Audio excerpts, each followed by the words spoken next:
WNST, Towson, Baltimore, and Baltimore Positive. It is our 25th anniversary around here. We have been at Drug City. We've been at Costas. We're going to be at Greenmount Station this week. We're headed to Pappas and Glen Burnie 2 weeks from now. All of it presented by our friends at the Maryland Lottery. I had the instant lottery scratch-offs. We had a $5 winner that I'm convinced people are winning lots of money and not telling me about it at these events. We were over at Costas the other day.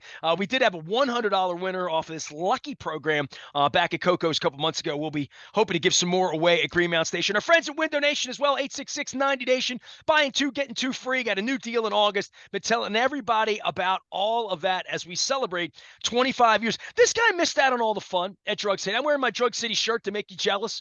Seth Elkin joins us now from the Maryland Lottery. John Martin has got the week down. He's going to be joining us next week at Mako in Ocean City.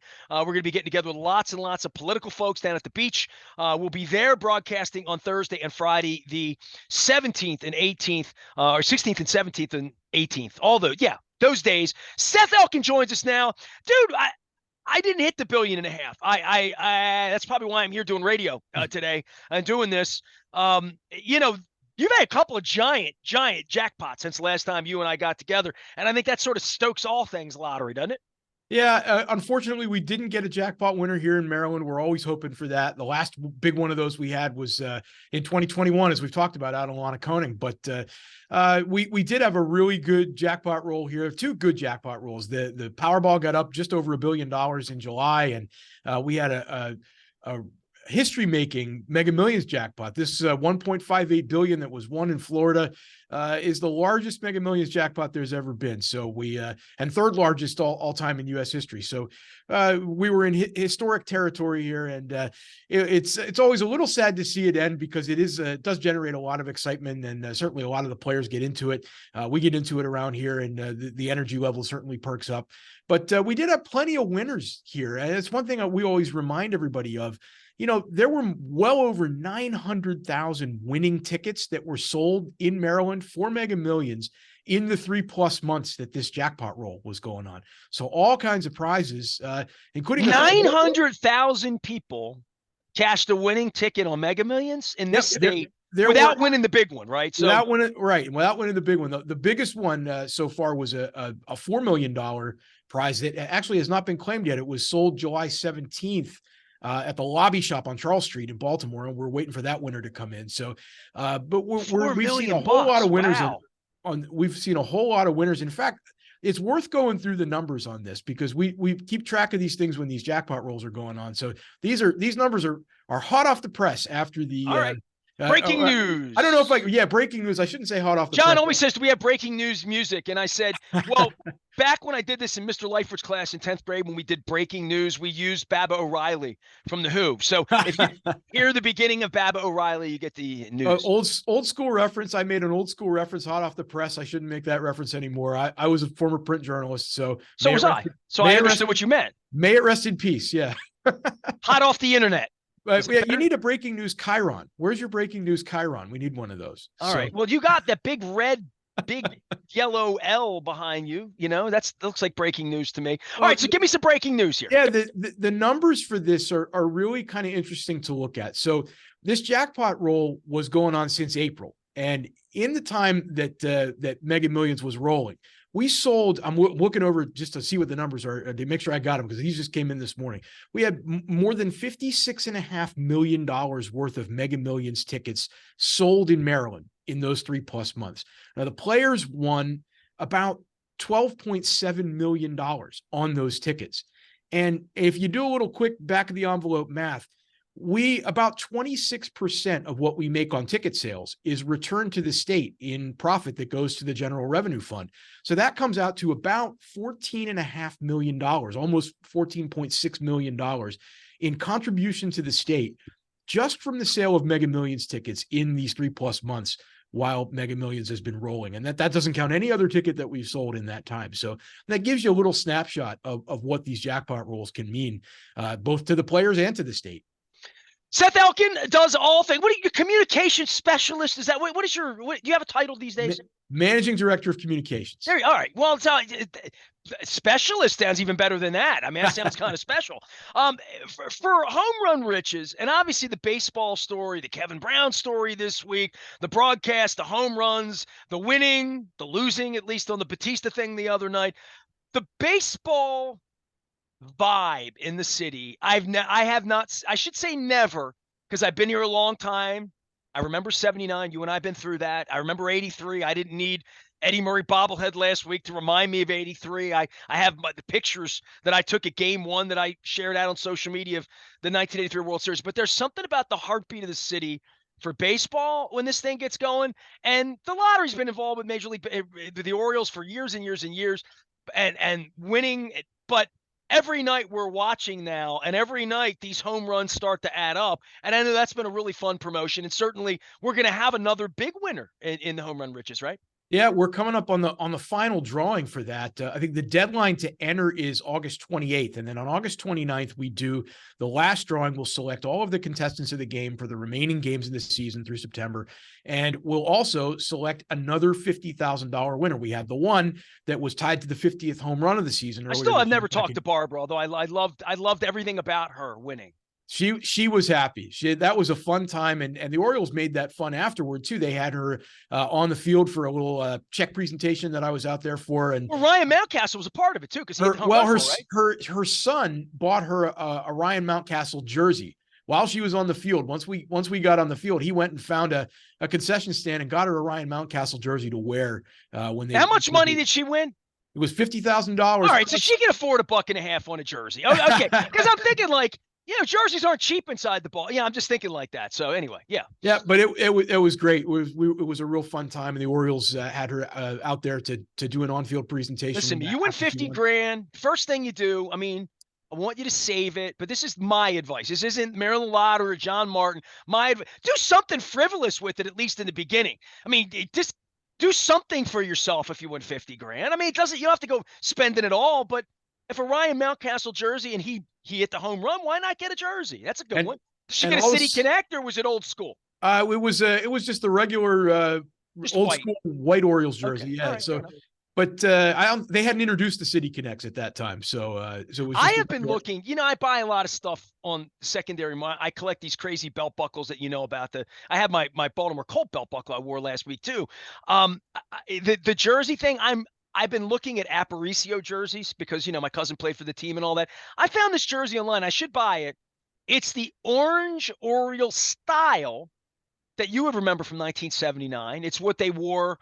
It was the disco era orange, not what they wear on Friday nights now or whatever, where it's more scripty. This was more like that. Just the plain Oriole cursive in the little letters across the one Eddie Murray wore, right? And it's got Aparicio on the back. Aparicio never wore that jersey. He was here in the 60s, but it's like a 70s style jersey. And I'm thinking that's the one I want. I like the orange jerseys. Those are my favorite. I'm not a black fan, not even going back to Jerry Glanville making every jersey. Everybody's got their pajamas on when they wear black to me. I like traditional. I like grays more than I did when I like gray, especially when it says Baltimore on the I don't know. I think they look classy in the black jerseys. The black. I like the orange jerseys too, but the black jerseys look good. We've been through this. You're not young enough to like the black jerseys. I mean, come on now. You're almost my age. Well, to me, it harkens back. You're not going to make me break out my Willie Stargell jersey again. But you have the yellow one, right? Like you have you have the really gold one, right? Black with the gold lettering. That's the one I've got. So you have a black jersey. Yep. Yeah. Yep. The Pirates yellow. I mean, as much as I hate Kenta Colby, they look good. I mean, Dave Parker looked good in the '79 World Series. Seth Elkin is here. We like to talk some baseball and have some fun around. You been watching ball? I have. In fact, I watched the Orioles take a 5-0 lead on Framber Valdez the other night, and unfortunately couldn't hold on to it. But it's a lot of fun. You get caught up, as you mentioned. I think everybody's caught up in this. Even somebody like me who's not originally from here, and I will always be a Pirates fan. But you got an Oriole helmet in the shot. Yeah. Now I got to ask, because I'm looking at it, and people that don't see, Seth has one of those little. It's a 1973 sort of Oriole hat with an orange. Actually, it's later 70s in that because it has the orange. And I can't tell. Is it a bank? or is it an ice cream cup No, upside it's down? one of those ice cream cups. I got it. All right, guys, because it I could got be it at the either one. ballpark. They were the same thing. They look like the same thing, but when you turn it over, you either have the little plastic thing where you put the quarter in, or you just get a spoon, right? Yeah. It's ice cream. I got that at the ballpark and I held on to it and I brought it in here. Well, you So should. It's a good looking hat. you know where I got caught up in this this goes back even before the start of the season. During the World Baseball Classic, I watched Anthony Santander hit. He hit 2 home runs in the tournament, and I was watching live when he hit one of them, and it was just this moonshot that was a no doubter. I mean, you could tell by the way he swung the bat that it was gone, and I think at that point, maybe a lot of people still didn't know who he was, even though he hit 33 home runs last year. He's one of those best kept secrets. Around the country, do a lot of people know who Santander is necessarily? Not But at all. you watch him do that on a big stage like that. And I remember thinking while he's high-fiving people down the dugout after he hit that home run, I'm like, wow, that guy plays here. He plays for the Orioles. Now everybody knows who he is. And there was promise out of what happened last year. And you knew this, you kind of felt that this was coming, but it's been special this year. Well, However it ends up. Oriole magic. I mean, it's back and it's taken a long, long time. And I'm celebrating my 25th anniversary, Seth. And I've talked about this all week. And as much as they're taking credentials away from people for speaking truth and stats, here's the stats. I've had the station 26 summers. This is only the 4th summer where they've been relevant in 26 years of running the radio station. So, it's old and it's new again, and it's different because of Santander, because of the youth of you talk about Mountcastle, but Rutschman, you look at Henderson, that Holiday's coming. I mean, the baseball conversation for the city is back to where it was when I started this back in the 90s. And even before I had the radio station, we didn't even have the Ravens. I mean, I was on the air 91, 92, 93, 94, 95. There was no Ravens. It was baseball year round when Camden Yards opened. This is a nice feeling to have it back and to see the orange and to be arguing whether I like the orange jerseys or the black jerseys or the white jerseys or which one I'm going to wear. The best gift I got, and I got some great gifts for the 25th anniversary. Rodney from Dangerously Delicious Pie brought me this pineapple right side up pie. That's just one of the greatest custard pie. Delicious. But my friend Kevin Grace, who's been a listener for 30 years and listening before I had the station, brought me a bag. Almost made me cry over Costas the other day. And he said, there's something in the bag, special gift. It's been in my closet. I hear you talk about it a lot on the air. I know you don't have it because you said recently you still wanted it. And I'm like, really? I don't have it up here. I wish I did because it's being laundered right now. He gave me the 66 Jim Palmer giveaway that they gave away like 10 years ago. It's the 1966 white with the 66, it's a Jim Palmer 66 World Series jersey. And I always thought it was going to be kind of like cheesy or too big for me because it's extra large or whatever. He still had the tag on it. He never worn it. He gifted it to me. He's like, it's been in my closet 10 years. You'll wear it. You'll talk about it on the radio with Seth next week. I am going to wear it. It's made me not want to buy the Aparicio jersey now because I'm going to look slick in the Palmer jersey. I love the Jim Palmer jersey. I'm a little torn on these the throwback jerseys that the guy didn't actually wear, like you're talking about with the Aparicio, where he didn't actually wear the orange jersey. It's really weird. Yeah. There are Roberto Clemente jerseys, Pirates jerseys that are the black and gold from the late 70s with his name on the back of it. He never wore a jersey with his name on the back of it. They didn't have the names on the uniform. So I don't know where you come down on that. Where do you have to wear the jersey that's actually what the guy wore, or is it okay to have some variation of it? I don't know. I've got my eyes on this 1969. It's beautiful. It's gray with white and blue lettering. The Chicago White Sox only wore it for a year. And, Vec, I mean, they blew it up and they went to the red pinstripes in the early 70s, sort of the Wilbur Wood, Goose Gossage look. But for 1 year, if you get the 1970 baseball card of Louis Aparicio, he's wearing this really cool grayish blue gray with the White Sox on it. And that's the one I have to have. And nobody's even going to recognize it. They're going to think it's like a fake jersey, like a jersey they never wore, but they wore it for a minute and a half. And it doesn't look anything like any of the other White Sox jerseys, but it's cool, Maybe you get one of those ones with the wide lapels from the late 70s. I think Costanza had this right. We root for the laundry, right? That's all we do, right? That's right. Seth Elkin is here. He'll be rooting for the Laundry later in the month as the down the stretch they come. The State Fair. You guys have a lot of connections with the State Fair. You have a big presence there.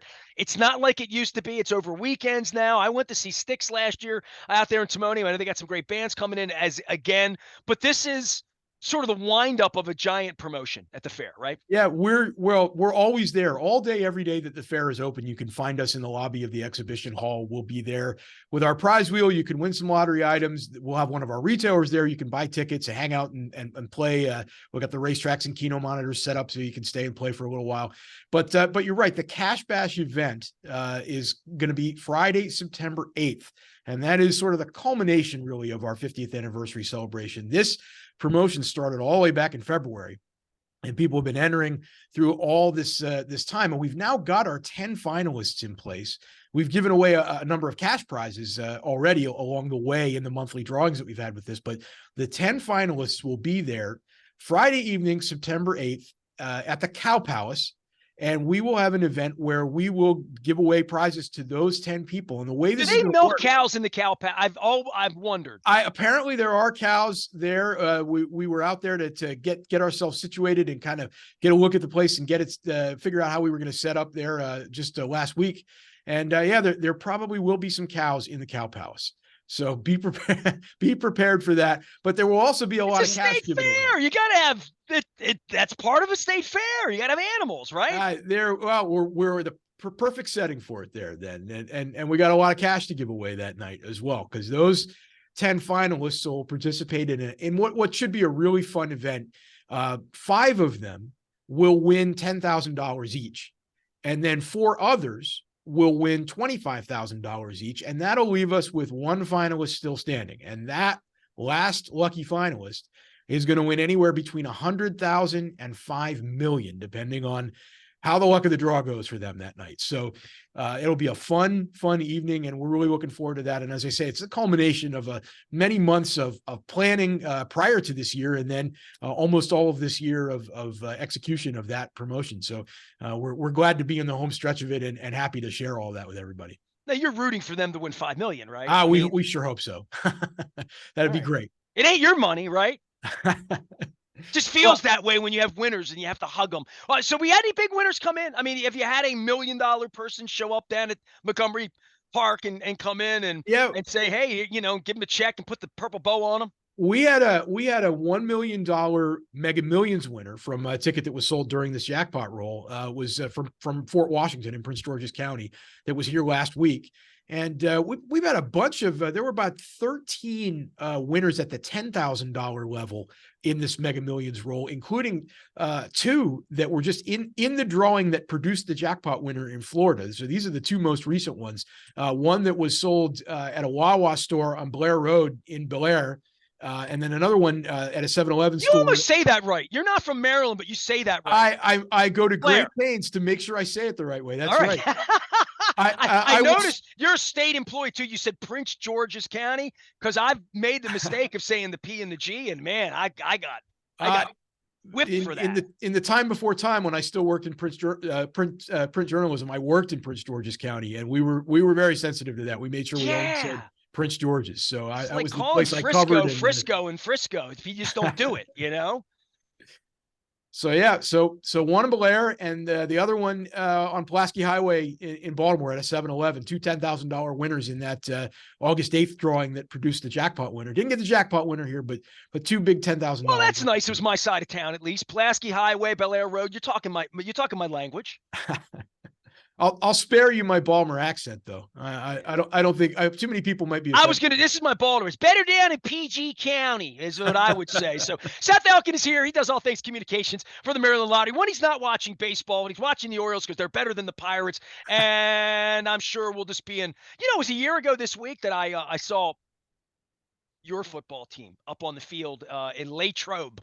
It popped up on my timeline that I was in Latrobe a year ago this week watching the Stillers get ready. It is amazing because you guys are rolling out this giant Ravens promotion. We're playing the new ads this week for the Ravens, and all we can talk about is baseball right now. The Ravens have no oxygen yet. I mean, they'll have plenty of it 4 weeks from now, but right now, you're rolling out these Raven scratch-offs. We got September, October, November, December to talk about that. But that's really the big rollout this month for the lottery, right? Yeah, on August 21st is when the two Ravens tickets go on sale, a $2 Ravens and a $5 Ravens, and that's when the Ravens Second Chance contest will get started, and that's always the real the big contest that everybody watches for every year. We get a lot of questions. A lot of people ask about home run riches and when that's going to get started before the baseball season. But probably by far and away the most popular second chance promotion we have is the Ravens. We have a variety of really unique prizes that you're just not going to find anywhere else because of our affiliation with the Ravens. And then, of course, the big one is the seats for 20 years, which is something special that we get to give away. So it was a lot of fun for us. And I have to grit my teeth and get through it because I'm a Steelers fan, but it is a very important partnership for us and something very important to lottery fans and Ravens fans alike. So we look forward to that every year. All right. I look forward to going to a ball game with you, a meaningful ball game in September with popcorn and beer and hot dogs and all that good. I want to see you in an Oriole hat. I've seen that Stargell thing you got. It's time for you to get an Adley Rutschman jersey here and get yourself on the bandwagon early. How about that? That's a tough bridge for me to cross. I don't know. It's hard. Listen, you started with the ice cream cap. We got this sitting on my desk right now. That's just let's just be comfortable with that for right now. You'll see me in a lot of things. You'll never see him in a Steelers jersey. I promise you that. I've thrown people out of my home for wearing that, and that's truth. Two different people. My wife would confirm that. That's not coming in my house, is what I say. I am Nestor. We are putting this thing back out on the road. We are doing the Crab Cake Tour. We've been so many places this summer, from Spirits West and Coco's. Last week, we kicked off 25 years of doing what we do. We're very, very appreciative of our partnership with the Maryland Lottery. I thought I was going to get fresh ones, but Roz is like, nah, these are lucky for you. Stick with them. We have the Instant Lottery Scratch-Offs. It is the 50th anniversary for the Maryland Lottery, which inspired my 25th anniversary celebration, which continues this week at Greenmount Station up in Hampstead. Carl Delmont's going to be coming by. We're going to talk to Dave. We're going to talk to Chris about the Bet Parks Casino thing they have going on with their app that they just got opened up in Carroll County, as well as having a delicious, delicious crab cake up at Greenmount Station. We're going to be at Pappas and Glen Burnie on the 29th with Anne Arundel County Executive Stuart Pittman. I'm going to have a lot of politicians, a lot of state folks on. We're going to be talking about oysters and tourism and Ocean City and all sorts of things. We're broadcasting from Mako in Ocean City. It's all brought to you by our friends at the Maryland Lottery in conjunction with Window Nation. We will be there next week, the end of the week. I will not be sunning myself. I'll just be in a convention hall doing radio. I'm Nestor. We are WNST, AM 1570, Towson, Baltimore. We never stop talking Orioles, Ravens, Maryland Lottery, and Baltimore Positive. Stay with us.